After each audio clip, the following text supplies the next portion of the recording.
Buenas noches a todos, mi nombre es Patricia Ortiz y soy la coordinadora del área cultural del Instituto Confucio de la Pontificia Universidad Católica del Perú y quiero darles la bienvenida a la tercera fecha del ciclo de conferencias Encuentros entre China milenaria y China contemporánea.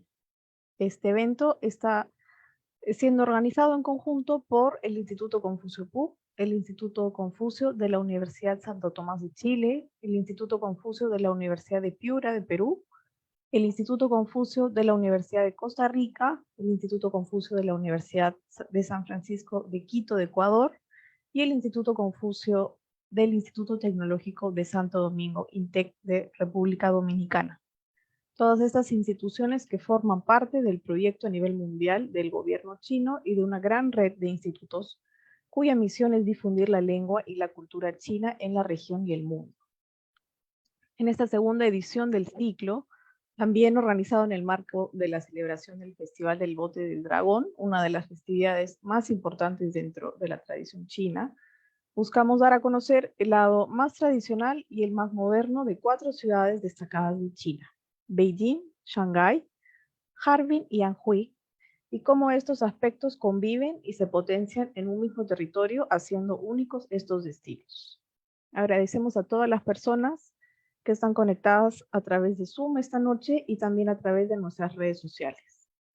La conferencia del día de hoy será sobre Shanghái, la ciudad más grande de China e importante centro financiero del mundo, y estará a cargo de la profesora Zhao Yufei, profesora asociada y directora del Departamento de Español de la Universidad de Estudios Internacionales de Shanghái, nuestra universidad socia. Buenas noches, profesora Zhao. Muchas gracias por estar Hola, con buenas nosotros. noches. Bueno, muy buenas noches. Muchas gracias por la amable invitación y hoy pues me alegro mucho de estar aquí para llevarlos a un viaje por Shanghái, mi pueblo natal, y es una ciudad única que combina la rica historia milenaria de China con su vibrante presente contemporáneo. Bueno, sabemos que es una ciudad que se conoce como la Perla de Oriente. Shanghái es una de las ciudades más grandes de China y un importante centro económico y cultural. Entonces hoy primero partiremos de la historia de esta ciudad y conoceremos poco a poco cómo se combina lo tradicional con lo moderno en los aspectos de la arquitectura, la gastronomía, el idioma y otros aspectos de la ciudad. Bueno, empecemos por la historia. Aprender la historia de una ciudad nos permite conocer el pasado para entender el presente y construir el futuro de ella. Para comprender mejor la Shanghái actual es importante sumergirnos en su historia. Entonces, vamos a ver. En los tiempos primitivos, la región donde se encuentra la Shanghái actual no fue más que ciénagas al oeste del lago Taihu, lo que quizás fuese difícilmente imaginable al observar la ciudad actual. El desarrollo económico y social se iba desarrollando en tiempos antiguos en la parte oeste de la región con el avance de la agricultura, la pesquería y la industria de la sal. Además, era un importante exportador de algodón durante la dinastía Song, es decir, entre el siglo X y el siglo XIII. En el siglo X ya se convirtió en un pequeño pueblo de carácter comercial gracias a su situación privilegiada en la ribera del río Honghu. Ese río que separa, divide esta ciudad en dos partes. Luego conoceremos la parte, digamos que la moderna y luego el casco viejo. Este río lo tenemos aquí marcado en el mapa con líneas discontinuas y es el único afluente del río Yangtze antes de su desembocadura en el mar de China Oriental. Esta condición geográfica hizo esta zona un punto de intercambio comercial importante en aquel momento y lo sigue siendo hasta hoy en día. Fue en la segunda mitad del siglo XIII cuando esta región pasó de pequeño puerto de pesca a una vía que recibió oficialmente el nombre de Shanhaizhen. En la dinastía Ming, Shanghái era el mayor centro de hilado de algodón del país. Al enriquecerse, la ciudad necesitaba defenderse de las incursiones de los piratas japoneses, así que se construyó una muralla de 6 kilómetros de longitud con 6 puertas y 20 torres para los arqueros durante la dinastía Ming, es decir, más concretamente en el año 1553. Con la construcción de las murallas, Shanghái alcanzó realmente el estatus de ciudad. Durante la dinastía Qing, para aumentar el comercio, en 1685 se construyó un edificio de aduanas para vender seda y té. Su población incrementó hasta alcanzar los 50.000 habitantes. Fue en ese periodo de desarrollo cuando la ciudad de Shanghái empezó a despertar el interés de las potencias occidentales como puerta de entrada de sus productos hacia el resto del país a través del río Yangtze. Hasta la época colonial, la seda, la porcelana y el té eran los productos más en boga en Gran Bretaña y China solamente aceptaba oro y a cambio. Se creó un importante déficit en el comercio y los británicos intentaron encontrar un producto que pudieran vender a los chinos para equilibrar la balanza de comercio. En este contexto, Gran Bretaña se introdujo en el mercado de China con narcóticos, aprovechándose de que el opio era barato de conseguir en la India colonial. La adición a esta sustancia pronto se convirtió en un verdadero problema de salud pública y el gobierno prohibió su comercio, lo que provocó la declaración de la guerra. El resultado de la primera guerra de opio fue la apertura forzada de 5 puertos, Shanghái, Ningbo, Fuzhou, Xiamen y Guangzhou. Esto suponía que a los británicos se les permitía vivir y hacer negocios en estas ciudades, privilegio que obtuvieron más tarde unos 10 países sucesivamente en dichas regiones. En la Segunda Guerra del Opio, la ciudad de Shanghái pasó a ser administrada por los occidentales. Se delimitaban las concesiones, es decir, las zonas dentro de la ciudad que eran en su totalidad territorio extranjero. Tras algunos vaivenes diplomáticos, se creó un sistema en el que Shanghái estaba dividida administrativamente en 3 entidades independientes, la china, la francesa y la internacional. Hasta aquí, Shanghái fue dividida entre las potencias occidentales, a los que se sumaron los japoneses tras la Primera Guerra Chino-Japonesa entre 1894 y 1895. Caprichosos legales dieron a Shanghái una fama de ciudad para aventureros. La falta de un poder local centralizado también la transformó en un refugio para exiliados de todo el mundo. Cabe mencionar que Shanghái permaneció abierta a la entrada de judíos durante las guerras y durante décadas llegaron a Shanghái miles de judíos escapando del antisemitismo que asolaba Occidente, y esta historia se la puede repasar ahora en el Museo de los Refugiados Judíos de Shanghái. En esta etapa, la ciudad se llenaba de edificios occidentales que iban cambiando su fisonomía. Se erigieron edificios a lo largo de Bund, o sea, el malecón de la ciudad, y muchos de ellos se encuentran hoy en día bien conservados. Los vamos a conocer con más detalles un poco más tarde cuando pasemos a la parte de la arquitectura. Entre el caos de drogas, luchas civiles y colonialismo, los jóvenes intelectuales de China comenzaron a pensar en soluciones para frenar la creciente pobreza del país y su servilismo con Occidente. Muchos jóvenes empezaron a girar la vista hacia el marxismo y varios grupos marxistas chinos se empezaron a reunir en Shanghái. El Partido Comunista de China fue fundado en esta ciudad, precisamente en la ciudad de Shanghái en el año 1921. Y aquí se pueden ver, aquí en el PPT, el mapa, de hecho es la primera reunión del Congreso de Partido, y también pues es la sede donde se celebró esta reunión. Se conserva todavía en la calle de Xinye la casa, es la casa que ahora se ve en la foto, donde se celebró este acontecimiento histórico, convertida ya en un museo hoy en día.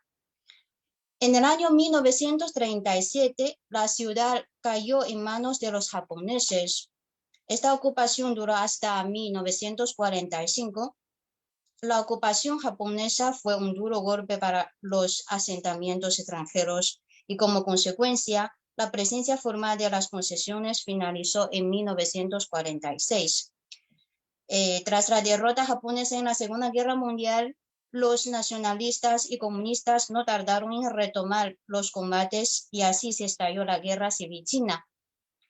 El 27 de mayo de 1949, las tropas del Ejército de Liberación Popular entraron en la ciudad de Shanghái y desde entonces Shanghái comenzó a ser dirigida por el gobierno comunista.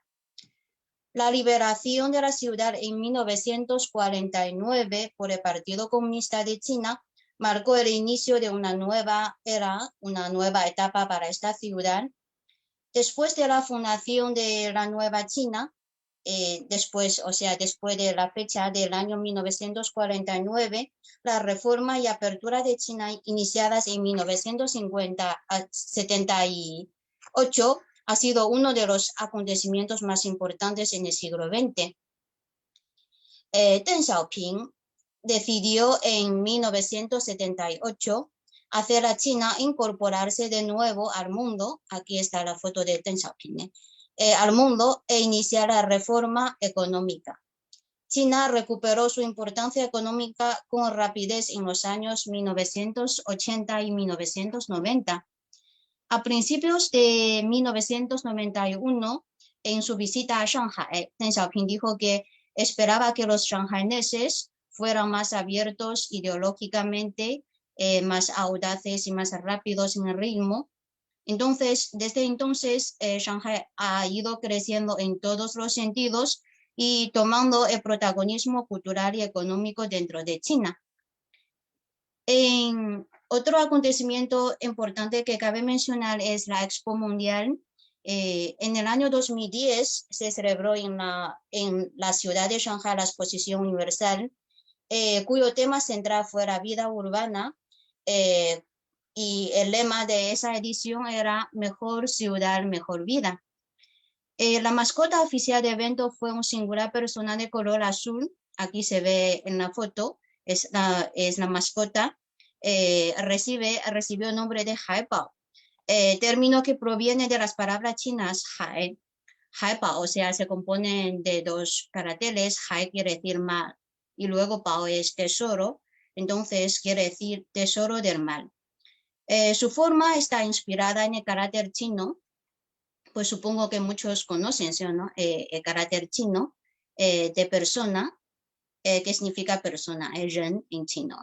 O sea, esta mascota tiene esa forma. Con todo esto hemos llegado a la actualidad, una breve repaso de la historia y ahora vamos a ver el contraste entre el pasado y la actualidad. Y bueno, ya se ve en la foto, ¿sí o no? Ahora ya es una ciudad muy moderna. En cuanto al desarrollo moderno de Shanghái, lo más destacable a lo mejor sería su economía. Desde finales de los años 80, Shanghái ha recibido especial apoyo de parte de los planificadores de gobierno central. En las últimas décadas, Shanghái ha experimentado un rápido crecimiento económico y se ha convertido en uno de los principales centros financieros y comerciales de China. Hoy en día, Shanghái mantiene estatus de gran centro financiero. Es una de las grandes metrópolis de referencia a nivel mundial y punta de lanza de la potente nueva economía china. Actualmente viven en Shanghái alrededor de 25 millones de habitantes permanentes, con una renta per cápita bruta de las más altas del país, y el Producto Interior Bruto de esta ciudad alcanza 4,4 billones de yuanes en el año 2022, o sea, del año pasado, es la cifra del año pasado.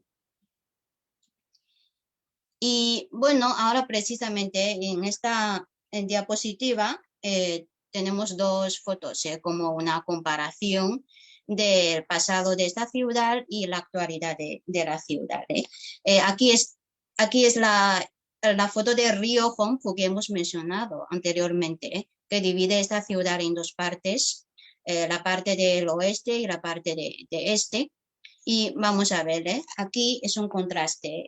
Es la foto del año 1985 y luego otra foto del año 2015. Ya se ven el gran desarrollo de esta ciudad. En la orilla oriental del río Huangpu y frente a Malecón, el contraste manifiesta la modernidad y el desarrollo urbano de la ciudad en las últimas décadas. Podemos ver que en la zona nueva, o sea, la parte, digamos que este de la ciudad, se ven muchos rascacielos, impresionantes y modernas infraestructuras reflejan la transformación de esta ciudad en una potencia económica global. Y ahora vamos a centrarnos en la arquitectura, veremos los edificios, conoceremos las casas más típicas de Shanghai. Mencionando los cambios fisonómicos de Shanghai, no podemos evitar hablar de los elementos más atractivos y representativos de la arquitectura de la ciudad. En esta parte pasaremos desde el casco, primero veremos el casco antiguo, donde están conservadas las construcciones clásicas hasta el área colonial, donde se encuentran edificios de origen gótico, romántico, neoclásico, barroco y renacentista, y las zonas más modernas y futuristas, donde se encuentran los impresionantes rascacielos que conforman el skyline característico de Shanghai.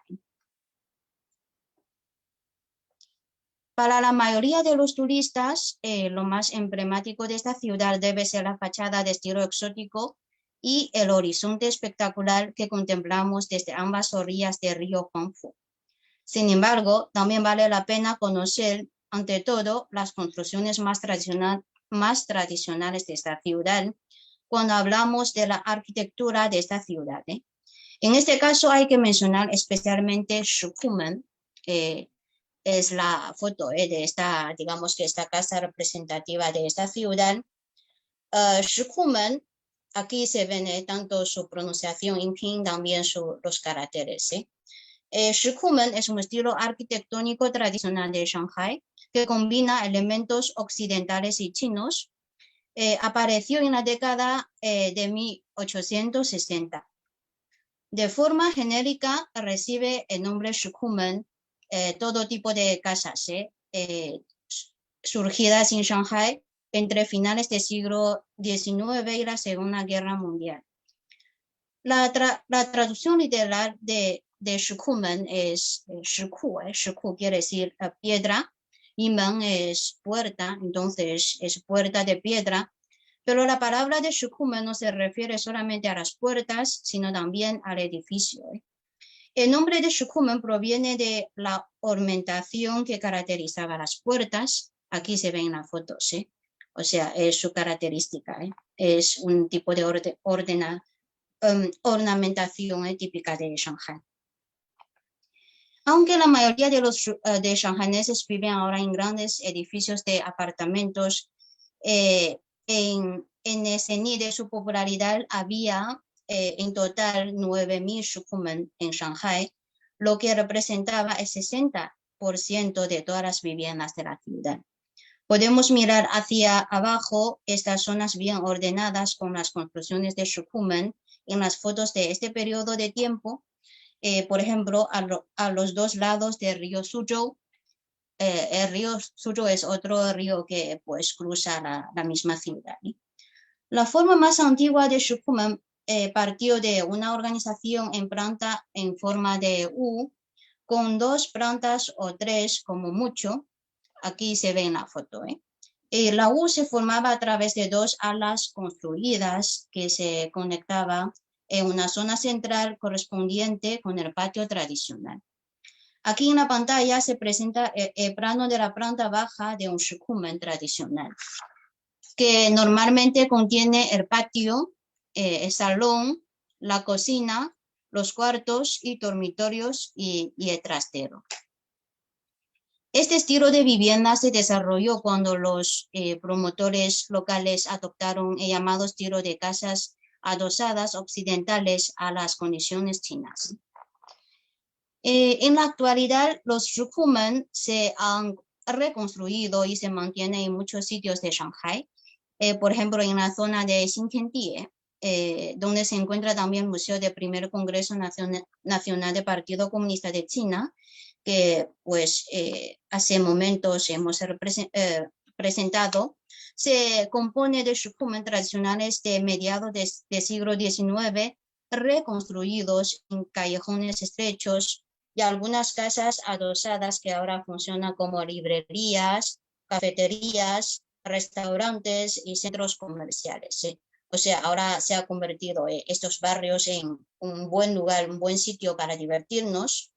La mayoría de las cafeterías y restaurantes contienen asientos en el interior y también al aire libre. Es uno, como hemos mencionado, son lugares ahora tanto para los shanghaneses, también para los turistas, o sea, frecuentamos mucho estos lugares. Aparte de shikumen, el malecón, o sea, el Bund, sin duda, es otra representación de la historia de Shanghai. Su nombre, aquí se ve la foto de malecón, o sea, el Bund de Shanghai. Este nombre se deriva del término anglo-indio que significa literalmente un dique fangoso. Se trata de una zona peatonal de 2 kilómetros de longitud que recorre la parte oeste del río Huangpu. Es un lugar popular para pasear después de cenar o para hacer ejercicios temprano por la mañana, y para los turistas es impensable visitar Shanghai y no recorrer Bund tanto de día como de noche cuando la ciudad se viste de gala. Es una foto de noche de Bund. Fue originalmente un área marítima situada fuera de la antigua ciudad amurallada de Shanghai y fue el hogar de numerosos bancos internacionales y firmas comerciales. Muchos de sus magníficos edificios son de estilos distintos como goticismo, barroquismo, romanismo, renacimiento, clasicismo y combinación de estilo occidental y oriental. Y se construyeron a principios del siglo XX, cuando la zona se convertía en un importante centro financiero. Por ejemplo, los dos edificios mostrados en esta diapositiva son a lo mejor los más famosos y atractivos entre las estructuras a lo largo de Bund. Edificio del Banco de Hong Kong, y luego el otro edificio y a la izquierda, y edificio de la aduana a la derecha. El edificio del antiguo Banco de Hong Kong y Shanghai en la actualidad alberga el Banco de Desarrollo de Pudong de Shanghai. Es el edificio que se ven ahora en la foto. Es un edificio neoclásico de 6 pisos, construido en el año 1921. Este llamativo edificio, coronado por una cúpula, aún conserva perfectamente algunos de sus preciosos murales. Es una de las construcciones más lujosas de aquel entonces y ha sido llamado edificio más elegante desde el canal de Suez hasta el estrecho de Bering. Al lado del banco es el edificio de la aduana, que fue construido en el año 1927. Ahora se ve en la foto. En la foto, el reloj y la campana de su torre fueron construidas en Inglaterra. La torre de reloj tiene 10 pisos y domina una buena panorámica de todo el Bund y el centro de Shanghai. El reloj de aduana es uno de los 3 únicos relojes Big Bang que quedan en el mundo.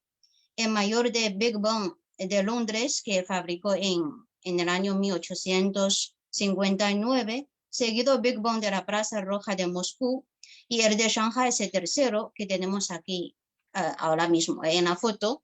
Sigue siendo el reloj más grande en Asia y da las campanadas cada 15 minutos con la melodía de la canción El este es rojo. En la actualidad, en el Bund se encuentran bancos hoteles, clubes exclusivos, agencias de noticias y sede de organizaciones internacionales. Son dos fotos del boom. Aunque estos edificios fueron contemplados en momentos diferentes y de estilos diferentes, los elementos principales de estos edificios fueron bastante unificados y el perfil conjunto está bien coordinado, siendo una galería de edificios exóticos. Exhibe completamente la magnificencia de varios edificios de estilos arquitectónicos diferentes y compone la mejor vista nocturna de Shanghái, junto con las luces coloridas reflejadas en el río y las luces centelleantes en el otro lado del río. Ahora bien, mencionando a otro lado que quizá que está cara a cara con el boom, se contempla la, digamos que quizá la espectáculo más impresionante de la ciudad, de esta ciudad Lujiazui, que se domina, siendo una de las ciudades de mayor crecimiento mundial en términos de rascacielos. Shanghái tiene la fama mundial por su asombroso horizonte de la orilla del río de Huangpu. Nunca falla impresionar a las personas que vengan y atraerles a venir una y otra vez. Como describe una actriz francesa, que pues ella comenta, cuando estoy allí, o sea, en Shanghái, de noche con todas las luces y toda esa modernidad, es como estar en el escenario de una película de ciencia ficción. Aquí se ve una foto de noche de Lujiazui. Entre los rascacielos que se encuentran en Lujiazui, tal vez para muchas personas, la Torre de Pera Oriental sea la arquitectura más simbólica, emblemática de la ciudad.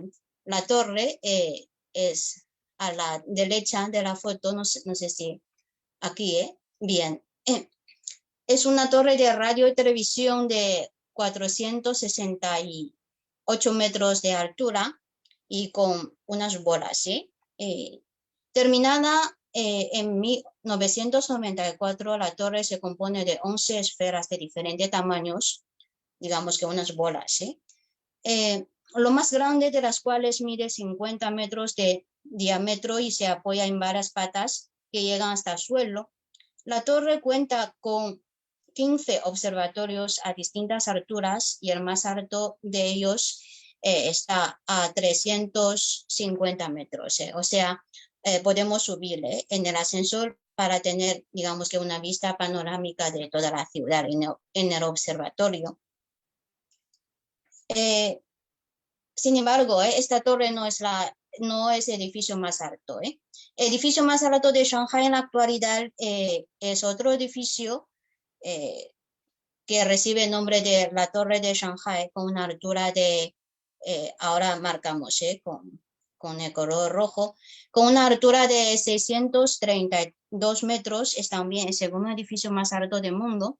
Cuenta con la plataforma de observación más alta del mundo a 561 metros de altura y los ascensores más rápidos capaces de recorrer el edificio hasta arriba y hacia abajo a 65 kilómetros por hora. Otro rascacielos que se sitúa junto a la torre es Shanghai World Financial Center, que marcamos ahora con el color rojo, conocido localmente como el abrebotellas, o sea, tiene la forma de abrebotellas. Este edificio tiene 492 metros de altura y luego tiene 62 plantas llenas de oficinas, salas de conferencias, comercios y restaurantes, y cuenta también un hotel de 5 estrellas en este edificio. Encargado de crear un edificio que simbolizara el carácter emergente de Shanghái como capital internacional, el arquitecto William aposó por 2 arcos contrapuertos y un prisma cuadrado, formas que también representaban los antiguos simbólicos chinos de cielo y la tierra. Hasta hace 30 años, el distrito de Pudong no era más que una llanura pantanosa, salpicada de arquitectura industrial y comunidades pesqueras rurales. pero 30 años después se ha transformado por completo. O sea, la foto muestra precisamente la zona Pudong, o sea, la zona este, la nueva zona este de nuestra ciudad. Multitud de rascacielos perforan el horizonte mientras autopistas, enormes centros comerciales y lujosos complejos de apartamentos lo iluminan, siendo la hermana moderna y llamativa del histórico barrio de Puxi. Puxi quiere decir la parte oeste de Shanghai, o sea, el casco viejo, el Pudong, la zona nueva, carece de las pintorescas calles arboladas de Puxi, pero lo compensa con creces, con fascinantes toques de modernidad china. Mientras que Puxi es digamos que, reminiscencia de pasado de Shanghai, Pudong es un atisbo de su futuro. O sea, en Puxi se ve la historia de Shanghai y luego en Pudong el futuro de la ciudad. Es indudablemente una experiencia maravillosa caminar a lo largo del río Huangpu, o sea, es un lugar donde se ve contraste del pasado y el futuro, o sea, la actualidad de la ciudad, para sentir el contraste fascinante entre las dos partes de la ciudad. Bueno, ahora pasaremos al aspecto de la gastronomía, conoceremos un poco de las comidas típicas de la ciudad y vamos a ver. Primero vamos a presentar unos platos típicos que a lo mejor les van a hacer la boca agua. Bueno, los chinos siempre decimos que la gente considera la comida como su principal deseo. Es la traducción de la frase que ahora se ve en la foto. 民以食为天. Quiere decir, pues la gente considera la comida como la cosa más importante. Lo que demuestra que la comida es una parte de suma importancia de la vida cotidiana de los chinos. Lo que se denomina como cocina de Shanghai es famoso por el uso de alcohol y del azúcar en la elaboración de muchos alimentos. Y por lo tanto, pues muchas comidas, digamos que shanghainesas, tiene sabor agridulce. Peces de río como la anguila y otros tipos como carpas, cangrejos y gambas de agua dulce y similares mariscos y pollo se marinan con diferentes licores antes de cocinarse y a veces se pueden servir también crudos como cangrejos crudos con licor. Al mencionar los cangrejos, aquí también se ve en la foto, es uno de los mariscos favoritos de los shanghaineses. Aparte de ser comidos crudos con licor, también se prepara con fideos o se cocina con pimienta, siendo uno de los pocos platos picantes que hay en la gastronomía de Shanghai. El empleo de azúcar es muy habitual en la cocina de Shanghai y en especial en combinación con la salsa de soja. Con esta mezcla se crea un balance entre los sabores dulces y salados. El plato más típico que se resume esta forma de cocinar son las costillas agridulces, o sea, en chino es tangchu xiaopai. Aquí también se ve en la foto, son costillas que tienen sabor agridulce. Y otro plato que vamos a presentar, también representativo de la cocina shanghainesa, es xiaolongbao. Ahora se ve en la foto. Son unos panecillos, tiene otro nombre interesante, guiso de sopa.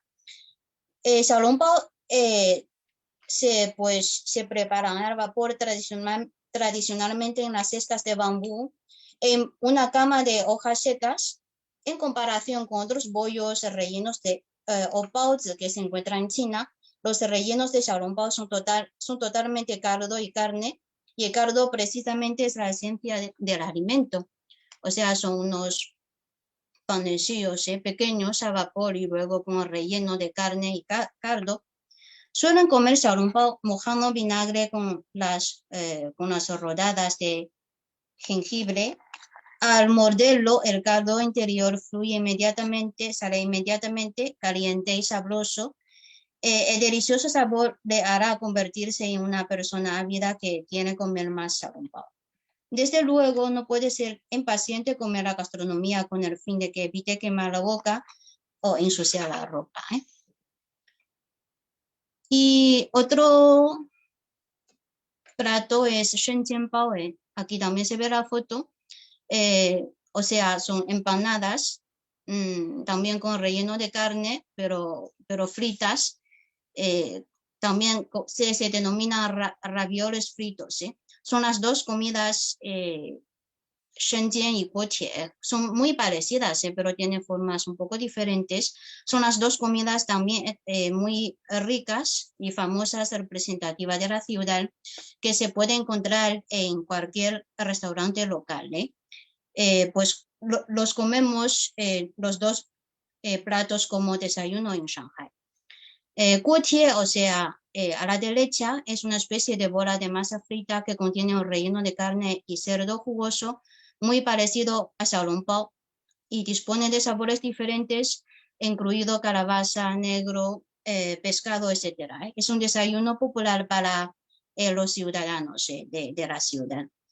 Shenzhen a la izquierda es un tipo de bao, o sea, también digamos que empanadas a vapor, que se cocina por la sartén. También disfruta de una reputación alta para gente. Rellenos como xiaolongbao con relleno de carne y cerdo ligeramente especiado. Bueno, y aparte de la escuela gastronomía, aquí se ven otros platos típicos. Como el tiempo es limitado, pues no vamos a explicar con más detalle, nada más vamos a mencionar un poco. Aquí lianhua guigo es un plato dulce con arroz glutinoso empapado en la raíz del loto.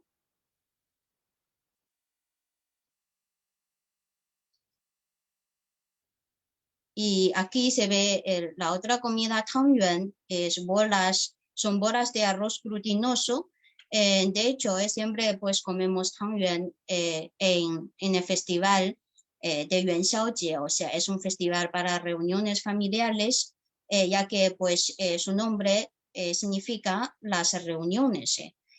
Tuanyuan en China es una comida que simboliza la reunión familiar porque comparte la pronunciación con la palabra que significa reunión en chino. Bueno, Kaofu es otro plato típico de Shanghai que lleva, es un tipo de derivado de soja. Lleva muy buen augurio por la pronunciación de nombre parecida de carácter fu, o sea, se llama Kaofu y su pronunciación es muy parecida a fu. Fu, que significa ofu en chino. Fu quiere decir, o sea, rico, tiene mucho dinero, y luego fu, felicidad. Y este plato recibe el nombre de Kaofu, muy parecido, así que también pues a mucha gente le gusta mucho su nombre, tanto la comida como el nombre de la comida. Bien, bueno, aparte de, digamos que la gastronomía local, también como es una ciudad muy internacional, se puede encontrar y probar todo tipo de platos auténticos de casi todos los continentes. Shanghai ocupa el primer puesto en China en cuanto a la variedad de comida extranjera. Hasta el año 1940 ya había más de 100 restaurantes y cafeterías occidentales en la ciudad, y a finales del siglo XX el número de restaurantes y cafeterías extranjeros aumentó en más de 650. En la actualidad hay restaurantes japoneses, coreanos, italianos, franceses, alemanes, españoles, también de Perú, por toda la ciudad. Los restaurantes de comida italiana, latina, india, vietnamita y árabe están también en auge y se vuelven cada vez más populares en la ciudad. Hay quienes dicen que Shanghai es el lugar donde se reúnen los mejores restaurantes internacionales de China. En resumen, siendo un crisol cultural, en esta ciudad puedes probar todo tipo de comida, así como muchos diferentes estilos. También pueden probar, experimentar muchos diferentes estilos de vida. Es una ciudad bastante inclusiva, aceptando lo local y lo exótico, lo oriental y lo occidental, lo tradicional y lo moderno. Y pues, por último, vamos a hablar un poco de dialecto de Shanghai. Es la lengua, o sea, ese dialecto de la ciudad, porque como sabemos todos, el idioma es un componente fundamental de la cultura de la comunidad, entonces también es un reflejo de la identidad y los valores de los ciudadanos shanghaneses. De hecho, cuando viajan a Shanghai, de hecho no es necesario pues aprender el dialecto de Shanghai, shanghainés, ya que pues mucha gente habla chino mandarín y también inglés, pero es muy interesante conocer un poco este dialecto. Por ejemplo, en los autobuses podemos pues oír los anuncios de las paradas bilingües, tanto en el chino mandarín, también en el dialecto local de Shanghai, o sea, en shanghainés. ¿Sí? Bueno, de hecho es un dialecto que se encuentra en la rama de los dialectos Wu, o sea, alrededor de Shanghai tenemos varios dialectos muy similares, o sea, cuando hablamos estos dialectos, pues se comprende mutuamente. Y bueno, aprovechando los últimos momentos de la conferencia, pues les quiero enseñar un poco, unas palabras sencillas en shanghainés. De hecho, pues es un dialecto un poco diferente que el chino mandarín, o sea, la gente fuera de Shanghai tampoco sabe hablar shanghainés. Bueno, aquí tenemos unas palabras básicas, unas frases básicas para saludar y para dar las gracias y también para despedirse. Por ejemplo, ni hao es en chino mandarín, pero en shanghainés sería nong hou. Nong hou es la pronunciación de shanghainés para saludar. Y luego xie xie. Muchos hablan el chino mandarín, sí, yo creo. Xie xie es el chino mandarín y luego en shanghainés sería xia ya. O sea, la pronunciación es muy distinta. Y luego bu keqi es de nada en el chino mandarín y luego en shanghainés sería wakachi. Y por último, 再见 es adiós en chino mandarín, 再见, pero luego en shanghainés es 结尾. Bueno, voy a repetir una vez más todas estas frases para que conozcan un poco más. También aprenda un poco. Primero, para saludar, nong hou, y dar las gracias, xia. Y para decir de nada, wakachi. Y luego adiós es 结尾. Bueno, con esto ya casi terminamos. En resumen, es una de las características más fascinantes de esta ciudad es la fusión perfecta entre la tradición y la modernidad en diversos aspectos de la ciudad que hemos enumerado, presentado en los diversos aspectos tales como la arquitectura, la comida, la vida cotidiana, etc. Encontrarás también una combinación única de majestuosos edificios coloniales europeos, impresionantes rascacielos de diseño vanguardista y templos tradicionales chinos. Disfrutarás también de una amplia variedad de sabores en Shanghai, desde exquisitos platos de cocina tradicional china hasta las innovadoras creaciones culinarias de chefs internacionales. En cuanto al idioma, aunque el mandarín es idioma predominante, inglés y español también, o muchas lenguas extranjeras también se hablan ampliamente en esta ciudad, reflejando la apertura global de la ciudad. Y el dialecto también muestra una fuerte vitalidad. Shanghai es una ciudad que cautiva con su rica historia y su vibrante presente, desde su pasado como un pequeño pueblo comercial hasta su posición actual como una metrópolis global. Se ha convertido en un testimonio vivo de la evolución de China a lo largo de los siglos. La fusión de la tradición y la modernidad en la arquitectura, la gastronomía, idioma y la cultura hacen de Shanghai un destino único que merece ser explotada. Espero que algún día, vengan ustedes, pues a conocer con sus propios ojos esta ciudad maravillosa y sientan lo emocionante y vivo de esta ciudad. Tal y como dice el diseñador de moda italiano, la idea de una ciudad con dos almas diferentes. Se comenta que es una ciudad con dos almas diferentes, una de hoy y otra de hace mucho tiempo. En estas últimas diapositivas les presento una lista de, bueno, aquí al final les vamos a pues, presentar unos libros y películas sobre esta ciudad para que puedan conocerle esta ciudad desde diversas perspectivas. Bueno, con eso vamos a concluir nuestra conferencia y muchas gracias por su atención y ahora pues tenemos unos minutos para pues responder las preguntas. Bueno, Pati, ya terminó. Sí, muchas gracias, profesora Tsao. Efectivamente, como usted mencionó al inicio de la conferencia, nos ha ofrecido un viaje, ¿no? Un recorrido por esta fascinante ciudad. Y sí tenemos algunas preguntas que nos han dejado en el chat. En el chat y en redes también. Si hay algún edificio ¿no? histórico que actualmente se haya transformado en un museo y que usted nos recomendaría visitar. Sí, hemos mencionado dos museos importantes. Uno es un museo donde, de hecho, es la sede del primer congreso del Partido Comunista de China y se encuentra en la zona céntrica de la ciudad que se llama Xintiandi. También es un lugar donde se encuentran muchos bares y cafeterías, centros comerciales. Y otro museo que vale la pena visitar es el Museo de los Judíos, que hemos comentado en la historia.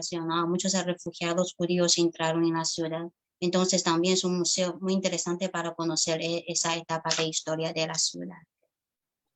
Perfecto. Tenemos otra pregunta. ¿Qué políticas existen para proteger las construcciones tradicionales como el Shikumen frente al crecimiento urbano? ¿No? Son zonas restringidas, ¿no? En una ciudad que crece, que cambia permanentemente además. ¿Qué aspectos legales, ¿no? ¿Qué medidas toma la ciudad para proteger estos espacios, ¿no? Usted ya nos comentó, hay zonas en China donde se han reconstruido, ¿no? O incluso me imagino replicado este tipo de construcciones, pero sobre las construcciones originales, ¿cómo se protegen actualmente? Bueno, muy buena pregunta. De hecho, pues se prohíben destruir las casas típicas tradicionales de Shanghai, o sea, pues de una manera es reconstruirlas. Y también, pues otra manera es, tenemos un caso muy especial para pues trasladar los edificios. Por ejemplo, en el centro de la ciudad, pues una vez queríamos construir una autopista, pero como pues se encontraba con una casa tradicional. Entonces, pues un equipo muy especial, pues aplicando unas técnicas especiales, lograron trasladar la casa tradicional de su lugar original a otro lugar cercano, pero ya de esta manera pues se solucionó el problema, o sea, se construyó finalmente la autopista y también se protegió la casa original. Correcto.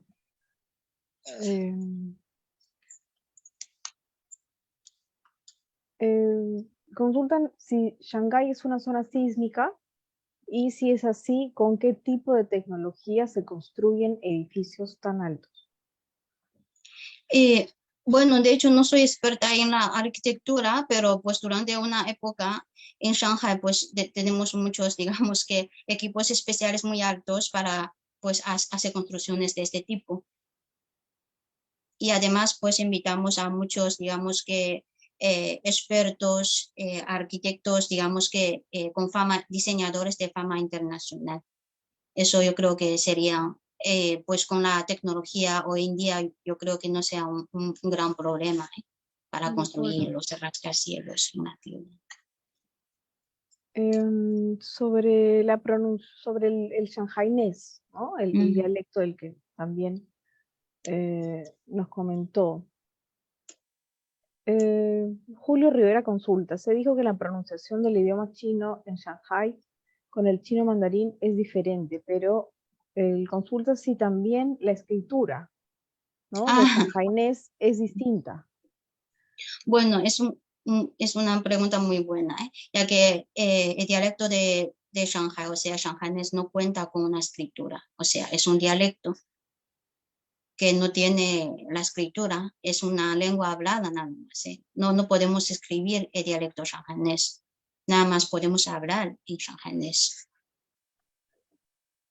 Sobre el mismo punto, ¿no? El del shanghainés, Luz Illaconza nos consulta qué porcentaje de la población aún usa el shanghainés en su día a día para comunicarse. Si, ¿no? Podríamos también preguntar si se enseña en los colegios, ¿no? ¿De qué manera se transmite este dialecto original de la ciudad a las nuevas generaciones? Bueno, también es una muy buena pregunta. Hace casi 20 años, o sea, casi toda la población en Shanghai hablaba este dialecto, pero luego como se popularizó el chino mandarín y también como mucha gente que vive de las otras ciudades empiezan a vivir, trasladarse a Shanghai, entonces yo creo que el porcentaje de hecho pues se reduce un poco, Pero eso yo creo que no importa, ya que ya sabemos, ya somos conscientes de la importancia de proteger este dialecto, ya que es como patrimonio cultural, es como refleja nuestra identidad.